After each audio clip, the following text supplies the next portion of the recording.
एक और चीज बताऊं,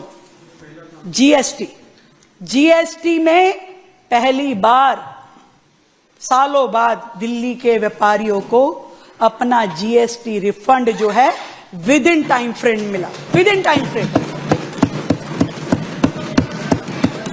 915 करोड़ रुपए, 915 करोड़ रुपए हमने दिल्ली के व्यापारियों को दिवाली से पहले पहले जीएसटी रिफंड दिया, ताकि अलग से बोल लेना भाई तुम्हारा समय पूरा हो गया, तुम्हारा समय पूरा हो गया, समझो भैया, अब समय तुम्हारा नहीं है, समय पूरा हो गया, समझो।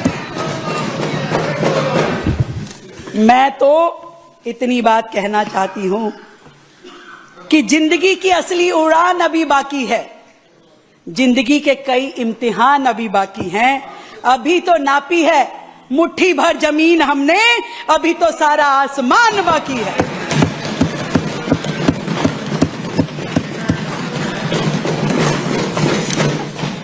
ये अजय भाई बैठे हैं तो एक पर्चा जरूर पढ़ना चाहूंगी। इन्होंने कहा सिलेंडर नहीं दिया, 2500 रुपए नहीं दिए। अरे सुनो सुनो तो, तुम्हारी बात का जवाब दे रही हूं। अध्यक्ष जी मेरा टाइम 2 मिनट इनके हिसाब से कर देना। कहा जी सिलेंडर नहीं दिया और 2500 रुपए नहीं दिए। मैं बताऊं हमने क्या क्या दिया, तुम्हारे अकाउंट में क्या क्या दिया, ये सुनिए। डीएमआरसी की पेमेंट जो आम आदमी पार्टी की सरकार में दी जानी चाहिए थी, फेज 1, 2 और 3 की 9,087 करोड़ रुपए हमने देने का वादा किया। तभी डीएमआरसी का काम दोबारा बढ़ पाएगा। इसी तरीके से पेरिफेरल एक्सप्रेस वे के अकाउंट में जो पैसा आपकी सरकार के समय दिया जाना चाहिए था, वो सारी रोड दिल्ली के लिए बनी। आज दिल्ली में कितना ट्रैफिक कंजेशन कम हो पाया इन सभी एक्सप्रेस वे के कारण से। 3700 करोड़ रुपए उस अकाउंट में पेंडिंग है, जो हमें देने पड़ेंगे आपके कारण, आपके समय की पेंडिंग लायबिलिटी के कारण। इसी तरीके से पावर विभाग की 3326 करोड़ रुपए आपके समय के पेंडिंग लायबिलिटी आज की वर्तमान की दिल्ली सरकार को देनी पड़ेगी। आप पूछते हो सिलेंडर, आप पूछते हो ये थोड़ी ना बता के गए थे आपकी ये लायबिलिटी पेंडिंग है। अभी तो सुनते रहिए, इतना बड़ा परिचय, थोड़े थोड़े मेन स्पोर्ट्स के बच्चे 3 साल से उनको प्राइज मनी नहीं मिला। 24 करोड़ रुपए उस हेड के भी पेंडिंग हैं। आपके हॉस्पिटल्स के प्रोजेक्ट के लगभग 1800 करोड़ रुपए की देनदारी हमारे ऊपर खड़ी है। बच्चों को, बैकवर्ड क्लास के, हमारे इकोनॉमिकल बैकवर्ड बच्चों को, माइनॉरिटी के बच्चों को जो है स्कॉलरशिप 17 करोड़ रुपए उस हेड में अभी हमें देना पड़ेगा, जो आप नहीं देके गए हैं।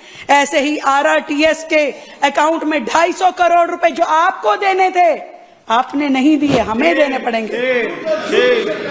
जय भीम स्कीम जो बच्चों के इन्होंने कोचिंग के लिए देनी थी, 150 करोड़ रुपए की लायबिलिटी, 15 करोड़ रुपए की योजना बनाई।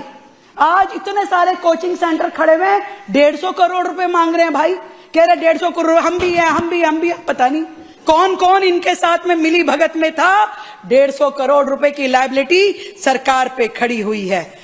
और तो और छोड़ो, कितने शर्म की बात है, कोविड के समय में जो सरकारी कर्मचारी, जो डॉक्टर जिनकी मौत हुई, उनके पैसे भी इन्होंने नहीं दिए, वो भी हमें देने हैं, वो हमने दिए, वो हमने दे दिए।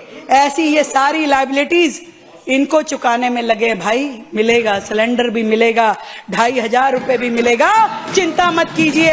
ये हमारी सरकार है, नरेंद्र मोदी जी के विजन की सरकार है।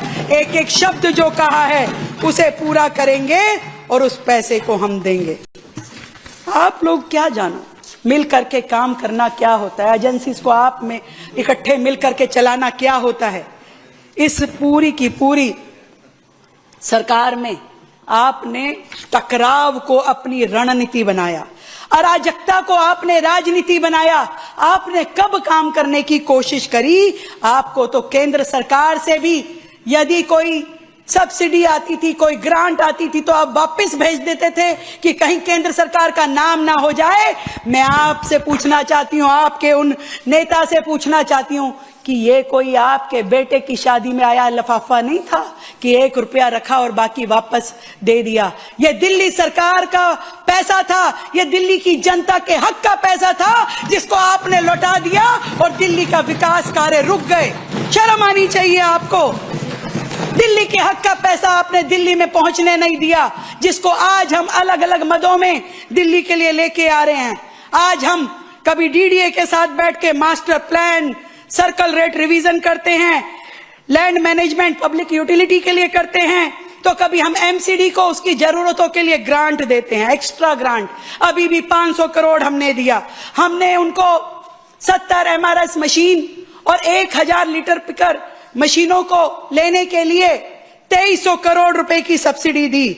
आप सोचिए कि हम लोग दिल्ली के भले के लिए हर संभव प्रयास, हर संभव काम करने की दिशा में चल रहे हैं। मैं लगातार जो हमारे एलजी महोदय ने दिल्ली के लिए मेहनत करी, दिल्ली के हर विषय पे काम किया, दिल्ली को बचा के रखने के लिए जितनी भी शिद्दत से उन्होंने दिल्ली में समय लगाया, आज इस सदन के माध्यम से उनका भी धन्यवाद करती हूं। उनकी मेहनत को हम सलाम